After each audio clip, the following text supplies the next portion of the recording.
Hello guys, நான் உங்கள் mister முனி. இன்னைக்கு உங்க மூளைக்கு வேலை கொடுக்குற ஒரு தரமான ட்விஸ்ட் அண்ட் மூவியை தான் பார்க்க போறோம். இந்த படத்தோட ஒன்னு என்னன்னா, ஒரு நாள் நைட்டுல செம மழை பெய்யுது. ரோடு எல்லாம் பிளாக் ஆயிடுச்சு. வெள்ளத்தினால எல்லா ரோடு கனெக்ஷனும் கட் ஆகிடுச்சு. இப்போ அந்த வில்லேஜே ஒரு தீவு மாதிரி இருக்கு. அந்த சுச்சுவேஷன்ல வேற காரணத்துக்காக ஒரு 10 ஸ்ட்ரேஞ்சர்ஸ் ரிமோட் மோட்டலுக்கு வராங்க. நம்ம ஒரு லாட்ஜ் மாதிரி. ஆனா டைம் போக போக அந்த பிளேஸ்ல இருக்கிற ஒரு ஆளா மர்டர் செய்யப்படுறாங்க. அவங்களோட பாடியும் காணாம். இதெல்லாம் யார் பண்றது, எதுக்காக எல்லாரும் கொலை செய்யப்படுறாங்கன்னு எண்டிங்ல உங்க மைண்ட பிளாஸ்ட் பண்ற லெவலுக்கு ஒரு சூப்பர் ட்விஸ்ட் இருக்கிற படம் தான் 2003 ரிலீஸ் ஆன ஐடென்டிட்டி மூவி. நான் உங்கள் மிஸ்டர் முனி. இது மிஸ்டர் முனி வாய்ஸ் ஓவர் தமிழ். மறக்காம நம்மளோட சேனல் சப்ஸ்கிரைப் பண்ணிடுங்க. வாங்க வீடியோக்குள்ள போகலாம். படத்தோட ஆரம்பத்துல டாக்டர் ஒருத்தர் டேப் ரெக்கார்டர்ல ஒரு குற்றவாளி பேசின வாய்ஸை மீண்டும் ரிப்ளைல போட்டு அதுல இருந்து சில நோட்ஸ் எல்லாம் எடுத்துக்கின்னு கூடவே நிறைய போட்டோஸ் எல்லாம் பாக்குறாரு. பேப்பர்ல வந்து நியூஸ் எல்லாம் பாக்குறாரு. இதெல்லாம் எதுக்குன்னா, மேல்கம்னு ஒரு சீரியல் கில்லர் ஒரு அபார்ட்மெண்ட்ல இருக்கிற 6 பேரை கொடூரமான முறையில கொலை பண்ணு இருக்கான். அவனுக்கு மறுநாள் தூக்கு தண்டனை. அவனுக்கு சப்போர்ட்டா ஆஜராகத்தான் இந்த டாக்டர் அவங்கிட்ட பேசின விஷயத்த டேப் ரெக்கார்டர்ல ரெக்கார்ட் பண்ணி மீண்டும் கேட்கிறாரு. அப்பதான் அவர் ஒரு விஷயத்தையே கண்டுபிடிக்கிறாரு. அப்படியே கட் பண்ணா இங்க அந்த கேஸை விசாரிச்ச போலீஸ் அவனோட லாயருக்கு போன் பண்ணி, டிஃபென்ஸ் டீம் நம்ம மறைச்சு வச்சிருந்த நோட் புக் எவிடன்ஸை கண்டுபிடிச்சிட்டாங்க. அத இன்னைக்கு நைட்டு எமர்ஜென்சியா கோர்ட்ல சப்மிட் பண்ண போறாரு. அதோட கில்லர் மேக்கமே ஆயிடுச்சுன்னு வர சொல்லியிருக்காங்க அப்படின்னு சொல்லிட்டு இவங்க சொல்ல கட் பண்ணா இப்போ செம்ம மழை பெய்யுது. ஒரு மோட்டலை கட்டுறாங்க. அதாவது நம்ம ஒரு லாட்ஜ் மாதிரி. ஹோட்டல் மேனேஜரு மழையை ரசிச்சுக்கினே டிவி பார்த்துக்கினே சரக்கு அடிக்கும் போது டக்குன்னு டோரை ஓபன் பண்ணி ஒரு ஆளு அவரோட ஒய்ஃபுக்கு ரத்தம் சொட்ட இங்க லேண்ட்லைன் ஒர்க் ஆகுதான்னு கேட்கறான். 1 hour முன்னாடி தான் இந்த ஃபேமிலி அடிக்கிற மழையில லாஸ் ஏஞ்சல்ஸுக்கு போகிறதுக்கு கார்ல ஃபேமிலியா போறாங்க. பின்னாடி அவங்க பையன் டிம் இருக்கான். ரொம்பலாம் பேச மாட்டான். அப்படியே 3 பேரும் ஜாலியா பேசின்னு போகும்போது கார் டயரும் பஞ்சர் ஆகுது. அடிக்கிற மழையில பஞ்சர்னா எப்படி இருக்கும்? வெளில வந்தா ஷூ ஹீல்ஸ் ஒண்ணு குத்தி பஞ்சர் ஆகி இருக்கு. இந்த இன்சிடென்ட்டுக்கு கொஞ்ச நேரத்துக்கு முன்னாடி தான் செக்ஸ் ஒர்க்கர் பாரிஸ் ஒரு கஸ்டமர் கூட அப்படி இப்படி இருந்துட்டு அவனுக்கு தெரியாம அமௌண்ட் எடுத்துக்கின்னு லாஸ் ஏஞ்சல்ஸ் நோக்கி கார்ல போகும்போது பின்னாடி திரும்பி அமௌண்ட் இருக்கான்னு செக் பண்ணும் பொழுது அப்பதான் பேக்ல இருந்து தவறுதலா ஷூ வந்து ரோட்ல விழுந்திருக்கு. அந்த ஷூ ஹீல்ஸ்ல தான் இவங்க டயரு பஞ்சர் ஆகிருக்கு. ஹஸ்பண்ட் ஜார்ஜ் ஸ்டெப்னிலாம் ரெடி பண்ணி இருக்கும்போது வெளில வந்த ஒய்ஃப் ஆலிஸ் கண்ணாடி வழியா பையன் கூட பேசுறான். டக்குன்னு ஒரு காரு இவங்களை ஏத்துது. அன்கான்சியஸ் ஆகிறான். பிளட் ரொம்ப அதிகமா வருது. இந்த வண்டியை ஓட்டின்னு வந்ததுதான் நம்ம ஹீரோ. இன்சிடென்ட் நடக்கிறதுக்கு சில நிமிஷத்துக்கு முன்னாடி தான் டாக்ஸி டிரைவரான நம்ம ஹீரோ ஒரு ஆக்ட்ரஸை லாஸ் ஏஞ்சல்ஸுக்கு அழைச்சின்னு போகும்போது அவங்களோட போன்ல சார்ஜ் இல்லாதனால பேட்டரி சேஞ்ச் பண்றதுக்கு பேக்ல இருந்து பேட்டரி எடுக்க சொல்றான். இவனும் பேக்கை சுத்தி பாக்குறான், எடுக்கிறான். ஆனா அதுக்குள்ள இருந்து பேட்டரி எங்க இருக்குன்னே தெரியல. அதனால ஹீரோவை ஆக்ட்ரஸ் கரோலின் ஸ்கோல் பண்ணும் பொழுது பதிலுக்கு இவனும் சண்டை போடும் பொழுது முன்னாடி ரோட்டை பார்க்கல. அந்த டைம்ல தான் ஆலிஸ் ரோட்ல கொஞ்சம் நகர்ந்து வர அவளை ஏத்திட்டான். வேகமா போன்னு ஆக்டர் சொல்லியும் அலைஸுக்கு ஹெல்ப் பண்றதுக்கு இவன் வெளில வரான். அன்கான்சியஸா உடம்பு ஃபுல்லா பிளட்டோட இருக்கிறத பார்த்த உடனே ஆம்புலன்ஸுக்கு ரீச் பண்ண ஆக்ட்ரஸ் கிட்ட இருந்து போனை புடுங்குறான். பட் எந்த யூஸுமே இல்ல. அது சுத்தமா சிக்னலும் இல்ல. இவங்கிட்டயும் போன் இல்ல. கட் பண்ணா பிரசன்ட்ல மோட்டலை காட்டுறாங்க. அங்க இருக்க லேண்ட்லைன்ல இருந்து கால் ட்ரை பண்றாங்க. அதிகமான மழையில லைன் எதுவுமே கிடைக்கல. எல்லாமே கட் ஆகிடுச்சு. அதனால பக்கத்துல இருக்கிற 24 hours எமர்ஜென்சி பிளேஸுக்கு போயிட்டு அங்க இருந்து ஆம்புலன்ஸ் அழைச்சின்னு வரலான்னு ஆக்ட்ரஸ் அங்கேயே தள்ளி விட்டுட்டு ஹீரோ அங்க ரோட்ல வேகமா போறான். அதே டைம்ல பாரிஸ் லாஸ் ஏஞ்சல்ஸுக்கு போகும்பொழுது வழியில ரோடு பொழந்துக்குச்சு. மழை தண்ணி போக பெரிய வெள்ளமா இருக்கு. கார் அது வழியா போகவே முடியாது. அதனால இவர் ரிட்டர்ன் வரும்பொழுது அவரோட காரும் ரிப்பேர் ஆகிடுச்சு. இதெல்லாம் இவளுக்கு சுத்தமா பிடிக்கல. அலற கத்துறா. அப்ப எதிர பாக்குறா ஹீரோவோட கார். அவன் ஓட்டின்னு வரது உடனே அவனை ஸ்டாப் பண்ணிட்டு ஹெல்ப் கேட்டு இவங்க 2 பேருமே லாஸ் ஏஞ்சல்ஸ் நோக்கி போகும்பொழுது வழியில நிறைய ஃப்ளட் இருக்கு, உன்னால போக முடியாதுன்னு பாரிஸ் சொல்றான். இவ சொல்றத கொஞ்சம் கூட கேட்காம ஹீரோ அவசரமா அந்த வெள்ளத்துல வந்து காரை விட இவனோட காரும் மாட்டிக்கிச்சு. அப்பதான் வழியே இன்னொரு காரு வருது. அவங்கள ஸ்டாப் பண்ணி ஹீரோ போன் கேட்கறான். போன் இல்லைன்னு உடனே மோட்டரை டிராப் பண்ண ஹெல்ப் கேட்கறான். ஃபர்ஸ்ட் இவங்க முடியாதான் சொல்றாங்க.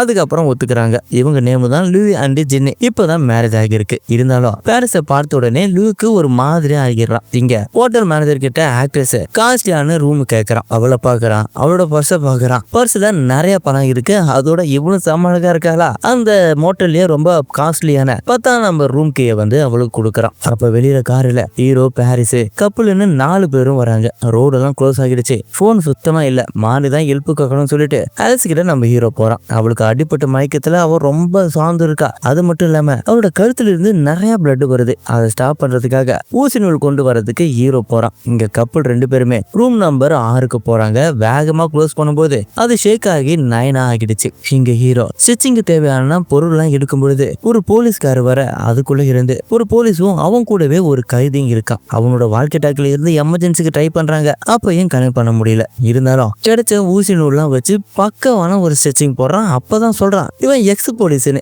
இங்க போலீஸ் கைதி 2 பேருமே ரூம் நம்பர் 8க்கு போறாங்க. அங்க இருக்கிற பாத்ரூம்ல டேபிள வந்து அவன கைதியை விலங்கு போட்டு க்ளோஸ் பண்ணிட்டு வெளில வந்தா பாரிஸ் வெண்டிங் மிஷின்ல இருந்து சாப்பிடறதுக்கு ஏதாவது எடுக்கிறான். அவன்கிட்ட இவன் ஒரு மாதிரியா பேசுறான். இங்க மேனேஜர் ரூம்ல போட்டோஸ் எல்லாம் எடுத்து வச்சு எதையோ மறக்கிறான். அதே நேரத்துல பாரிஸ் அவ கொண்டு வந்த பணத்தை செக் பண்றான். இங்க ஆக்ட்ரஸ் கரோலின் போனை எடுக்கிறா. சிக்னல் வந்து போகுது. அதனால சிக்னல் கிடைக்கிற பிளேஸ நோக்கி இவ மோட்டல்ல இருந்து அதாவது அந்த ஹோட்டல்ல இருந்து ரொம்ப தூரமா மழையில நினைச்சுக்கினே போயிடுறான். சிக்னல் விட்டு வருது. அப்போ டக்குன்னு ஏதோ ஒண்ணு மூவ் ஆகுற சவுண்ட். பயத்துல சுத்தியும் பாக்குறா. பின்னாடி பாக்குறா பழைய இரும்பு பொருள் ஒண்ணு ஆடுற சவுண்ட். அதை பார்த்த உடனே இவ திரும்பும் பொழுது டக்குன்னு யாரோ ஒருத்தவங்க எதிரில் வராங்க. பயத்துல கத்துறா. இந்த சவுண்ட் கேட்டு ஹீரோ வெளில வரான். கீழே ஆக்ட்ரஸோட வலையில இருக்கு. சுத்தியும் மழை. எங்க போனானே தெரியல. ஒரு பிளேஸ பாக்குறான். வாஷிங் மிஷின் ரூம்ல இருந்து இது ஒரு வித்தியாசமான சவுண்ட் வருது. உள்ள போனா 7 மிஷின்ல ட்ரெஸ் ஓடுது. ஃபர்ஸ்ட் மிஷினை ஆஃப் பண்றான். வித்தியாசமான சவுண்ட் வருது. அதாவது மீண்டும் வருது. செகண்ட் மிஷினை ஆஃப் பண்றான். மீண்டும் ஒரு வித்தியாசமான சவுண்ட் கேக்குது. அதனால தேர்ட் மிஷினை ஆஃப் பண்ணி உள்ள பாக்கறான். அதுல ஆக்ட்ரஸோட தலை இருக்கு. அதை பார்த்த உடனே இவனுக்கு ஷாக்கு. அது மட்டும் இல்லாம அந்த தலை ஃபுல்லா பிளட்டா இருக்கு. ஹீரோவோ ரொம்ப ஷாக்கா பார்த்துன்னு இருக்கும்போது பின்னாடி வந்த போலீஸும் மேனேஜரும் அந்த தலையை பார்த்து ஷாக் ஆக அது கூடவே ரூம் நம்பர் கீ ஒன்னு எடுக்கிறாங்க. கைது எங்கன்னு ஹீரோ கேட்க அங்க போய் பார்த்தா கைது தப்பிட்டான். இந்த இடத்துல கோர்ட்ல ஜட்ஜோ வராரு. அதாவது ஃபர்ஸ்ட் இல்ல நம்ம ஒரு டாக்டர் வந்து ஜட்ஜு வரேன்னு சொன்னோம்ல. இப்போ வந்து எல்லாரும் அசம்பிள் பண்றாங்க. மிட் நைட்ல அசம்பிள் பண்றாங்க. ஜட்ஜும் வராரு. நாளைக்கு அவனுக்கு தூக்கு தண்டனை வச்சுக்கின்னு எதுக்குடா அவசரமா ஹியரிங் வச்சிருக்கீங்கன்னு எல்லாரும் கால் பண்ணிட்டு ஸ்டார்ட் பண்ணுங்க அப்படின்னு சொல்றான். ஆனா கில்லர் தரப்பு வக்கீல் இருக்கான் பாருங்க. எழுந்து என்னோட கிளைண்ட் வந்ததுக்கு அப்புறம் இதை வச்சுக்கலாமான்னு கேட்கறான். அது வரைக்கும் வெயிட் பண்ண முடியுமான்னு கேட்கறான். இதனால கோவப்பட்ட ஜட்ஜு 6 பேரை கொடூரமான முறையில கொலை பண்ணி இருக்காண்டா. அவனுக்காக நீங்க வெயிட் பண்றதுலாம் துரோகம், பாவம். அதுவும் அவங்களோட ஆத்மாலாம் சாத்தியமாகுமான்னு அவனை போட்டு ஷமா கேட்டுட்டு அதெல்லாம் முடியாது நீங்க ஸ்டார்ட் பண்ணுங்கன்னு சொல்றாங்க. இங்க மோட்டல்ல ஆக்ட்ரஸ் டெத் ஆன விஷயம் எல்லாருக்குமே தெரிஞ்சிடுச்சு. எல்லாரும் கத்துறாங்க, பயப்படுறாங்க. தலை மட்டும்தான் இருக்கு, பாடியே காணா. அதோட இந்த கைதியும் தப்பிச்சிட்டான்னு சொல்றாங்க. பயத்துல எல்லாரும் கத்துறாங்க. சின்ன பையன் டிம்மிக்கோ என்ன நடக்குதுன்னு தெரியல. ஒரு மாதிரி பயத்துல அவன் நடுங்கிறான். கப்பலுக்குள்ள அந்த நேரத்துல சண்டை. எதனாலனா இந்த பொண்ணு வந்து இந்த ஹோட்டல்ல இருந்து வெளில போறேன் அப்படின்னு சொல்றான். ஏன்னா ஒருத்தவங்க டெத் ஆயிட்டாங்க, எனக்கு இங்க இருக்கிறது ரொம்ப பயமா இருக்கு, நான் வெளில போறேன்னு இவ சொல்றான். ஆனா அங்க இருக்கிற போலீஸ் இத பாருங்க, இந்த டைம்ல எல்லாரும் ஒன்னா இருந்தாதான் சேஃப், நீங்க எல்லாரும் ஒன்னா இருங்க, நானும் ஹீரோவும் வெளில போயிட்டு செக் பண்ணிட்டு வரேன்னு இவங்க 2 பேரும் வெளில போறாங்க. ஒரு ரூமா செக் பண்ணி இருக்கும் பொழுது மேனேஜர் அவங்க கூட இல்லாம, அதாவது ஒரு ரூம்ல இருக்க சொன்னால அந்த ஹால்ல இல்லாம ஆக்ட்ரஸோட ரூமுக்கு போயிட்டு அவரோட பர்ஸை எடுக்கிறான். இங்க ஒய்ஃபுக்கு நடக்கிறதெல்லாம் பார்த்த உடனே பயந்து போயிட்டு நான் போறேன்னு அங்க இருந்து ரூமுக்கு போறா. பின்னாடியே ஹஸ்பண்டும் போறான். அவளை சமாதானப்படுத்தும் போதுதான் அவளுக்கு ஒரு விஷயமே தெரியுது. ஆக்சுவலி ஒய்ஃப் பிரெக்னன்ட் இல்லன்னு, அதாவது இவ பிரெக்னன்ட்னு போய் சொல்லிதான் ஹஸ்பண்ட மேரேஜ் பண்ணிருப்பான். அதாவது லவ்வர்ஸா இருந்திருப்பாங்க. ஒய்ஃப் வந்து பிரெக்னன்ட்னு சொல்லிதான் ஹஸ்பண்ட மேரேஜ் பண்ணிருப்பான். இந்த விஷயம் தெரிஞ்ச உடனே இவங்க 2 பேருக்குள்ளே செம்ம சண்டை நடக்குது. பயத்துல ஒய்ஃப் பாத்ரூம்ல போய் லாக் பண்ணிக்கிறான். ஹஸ்பண்ட் ஓபன் பண்ணு டோரை வேகமா அடிக்கிறான். கொஞ்ச நேரத்துக்கு அப்புறம் அந்த டோர் அடிக்கிற சவுண்ட் சுத்தமா கேட்கல. இங்க ஹீரோ ஒரு ரூமா செக் பண்ணும் பொழுது ஒரு ரூம்ல ஷார்ப்பான கத்திய காணாம். அதே நேரத்துல சவுண்ட் வராதனால ஒய்ஃப் டோர் கிட்ட போயிட்டு ஓபன் பண்ணி பாக்குறா. வெளியில அங்க ஹஸ்பண்ட் டெத் ஆகி இருக்கான். அதை பார்த்த உடனே பயத்தை எதிரில பாக்குறா. ஒரு உருவம் இவ்வளவு கொலை பண்ண வருது. பாத்ரூமை க்ளோஸ் பண்ணிட்டு சத்தமா கத்திக்கினு ஜன்னல் வழியா எகிரி குதிச்சு வெளில வரா. அதனால எல்லாரும் ரூமுக்குள்ள போய் பாக்குறாங்க. ஹஸ்பண்டும் வெட்டி சாகடிச்சு வச்சிருக்காங்க. ஒய்ஃப் அங்கிருந்து தப்பிச்சு ரொம்ப தூரம் வந்து ஒரு பள்ளத்துல இறங்கி மேல ஏறி பாக்குறான். ஆப்போசிட்ல ஒரு பில்டிங் இருக்கு. நிறைய அங்க பில்டிங் இருக்கு. அதனால அங்க போறான். ஒரு ரூமை உடைச்சு உள்ள போனா ஃபுல்லா இருட்டா இருக்கு. அப்பதான் வெளில பாக்குறான். இவன் தப்பிச்சு வந்த அதே மோட்டல் வெளியில இருக்கான். அதாவது இவன் எங்கிருந்து தப்பிச்சு வந்தானோ அதே மோட்டலுக்கு வந்திருக்கான். வெளியில ஹீரோ இருக்கான். இவனை பார்த்துடுறான். அடிச்சு போட்டு மேனேஜரை பாத்துக்க சொல்லி இவன் வந்து வெளில போறான். அதே நேரத்துல அலைஸுக்கு சுயநினைவு வந்துடுது. டிம்மிய கூப்பிடுறான். நல்ல வேலை போச்சுட்டா போல. இவங்க கூட இருந்த பாரிஸ் அவளோட ரூமுக்கு போறான். மேனேஜர் கிட்ட கில்லரு எனக்கு ஒரு விஷயம் தெரியும், ஆனா அவன் சொல்லவே மாட்டேன்னு ஒரு மாதிரி வில்லத்தனமா சிரிக்கிறான். ரூமுக்கு வந்த பாரிஸ் அவளோட பேக் எல்லாம் எடுத்துக்கின்னு வெளில வந்தா டக்குன்னு ஒரு ஆள் அபாயத்துல வந்து கத்துறா. அது வேற யாருமே இல்ல, நம்ம ஹீரோ தான். உன்னை வெளியிலே வரக்கூடாதுன்னு சொன்னேன், ஏன் வந்து ஸ்கோல் பண்ணிக்கிறேன். கொலை நடக்கிற எல்லாத்தையுமே, அதாவது கொலை நடந்த எல்லாத்தையுமே எவிடன்ஸா இருக்கிறதுக்காக எல்லாத்தையும் பக்கவா போட்டோவா எடுக்கிறான். அப்புறம் 6 நம்பரு கீழே விழுந்து 9 மாறி இருக்குன்னு பாக்குறான். மேனேஜர் எதையோ எடுத்துக்கின்னு வெளியில வரான். எதுக்குடா வெளில வந்து நீ ஸ்கோல் பண்ணி இருக்கும் பொழுது ரூம் நம்பர் 8 போய் பாக்குறாங்க.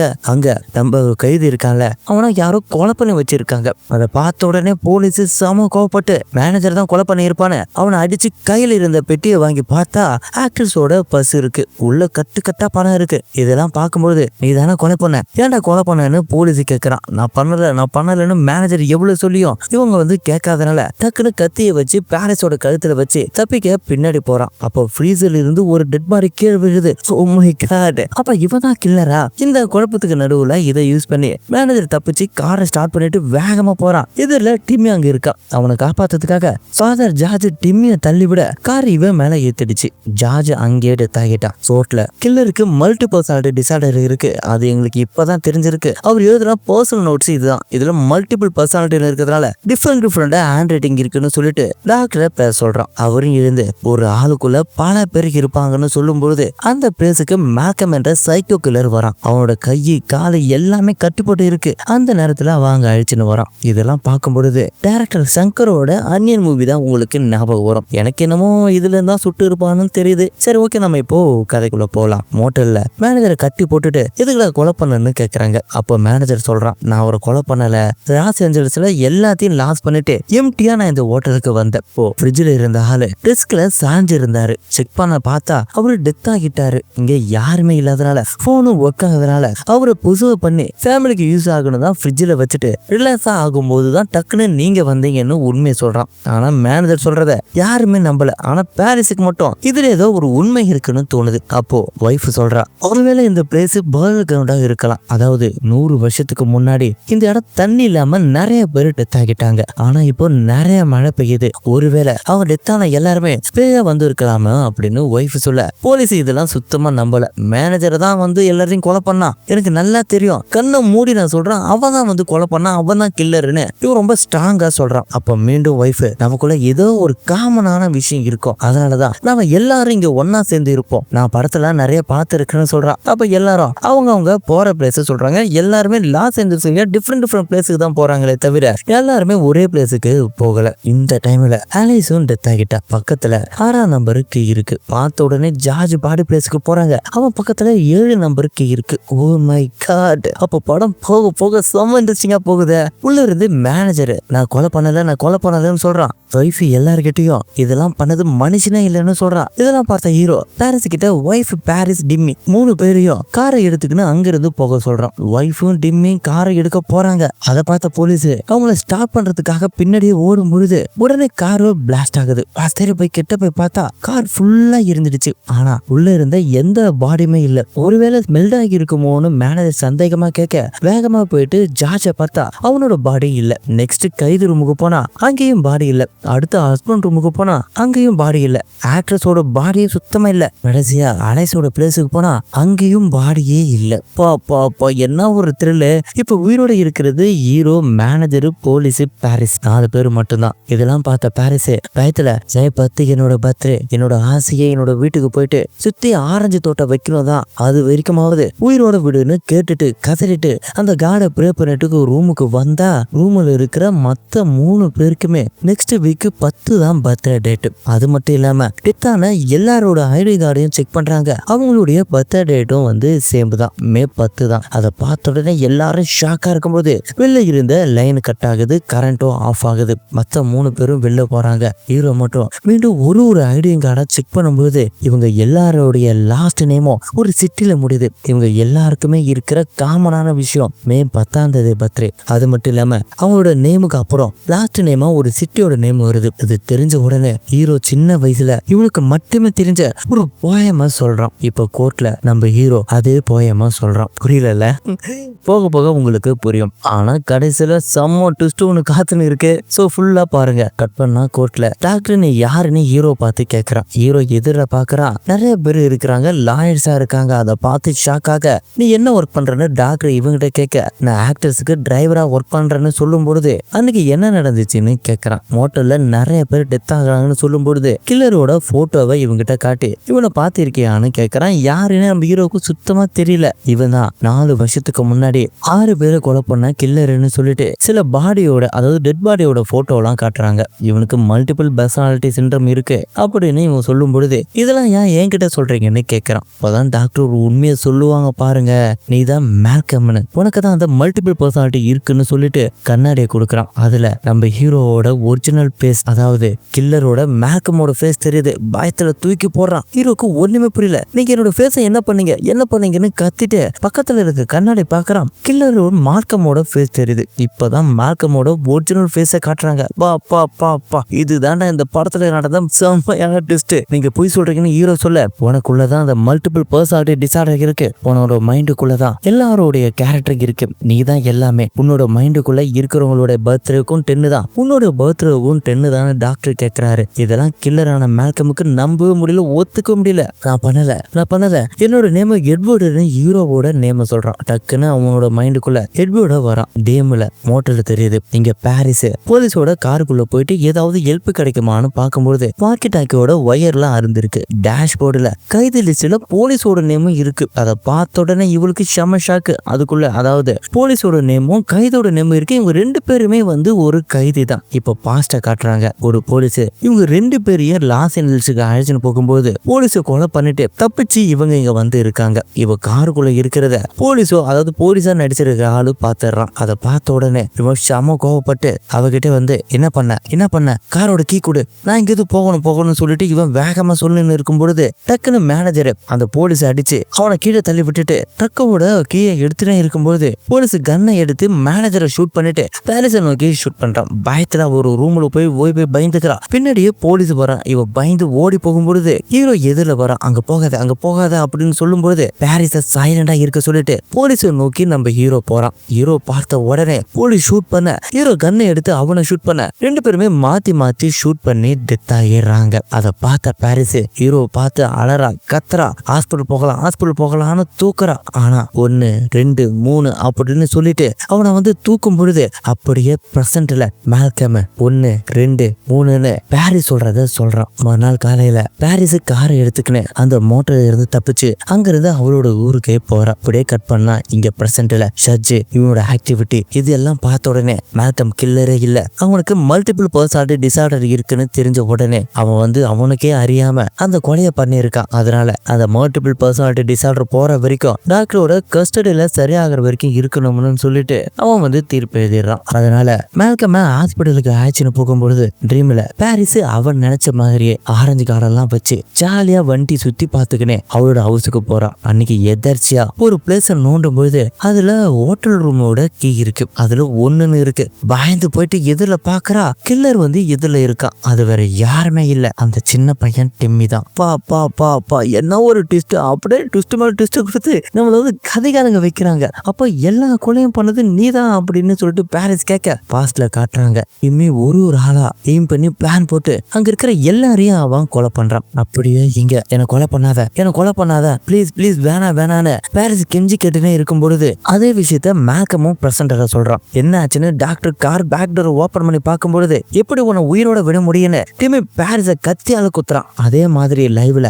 மேல்கம் டாக்டரோட கழுத்தை பிடிச்சு சம வேகமா நெரிக்கிறான். இதோட இந்த படமும் முடியுது. இது வரைக்கும் நான் உங்களுக்கு சொன்னது எல்லாமே புரிஞ்சிருக்குன்னு நினைக்கிறேன். இது புரியாதவங்களுக்காக கில்லர் மேல்கம் ஒரு மல்டி பர்சனாலிட்டி டிசார்டர் இருக்கிற ஒரு ஆளு. அவனுக்கு தெரியாமலேயே மல்டிபிள் கேரக்டர் ஆகுவான். அது அவங்க மைண்டுக்குள்ள ஓடும்போது அவங்களோட கேரக்டராகவே இவன் லைவ்லயும் பேசுவான். அந்த டைம்ல மட்டும் இவனுக்கு லைவ்ல என்ன நடக்குதுன்னே தெரியாது. ட்ரீம்ல நடக்கிறதா உண்மை மாதிரி இவனுக்கு தெரியும். அப்படிதான் 4 வருஷத்துக்கு முன்னாடி அவன் ஒரு அபார்ட்மெண்ட்டுக்கு போகும்பொழுது இதே மாதிரி ட்ரீம் வர அவங்க இதுல இருக்கிற ட்ரீம் அதாவது இவன் டிம்மியா கற்பனை பண்ணி இதுல இருக்கிறவங்கள கொலை பண்றவங்களா நினைச்சு அந்த லைவ்ல இருக்கிற ஆளுங்களை 6 பேரை அவன் கொலை பண்ணிடுறான்.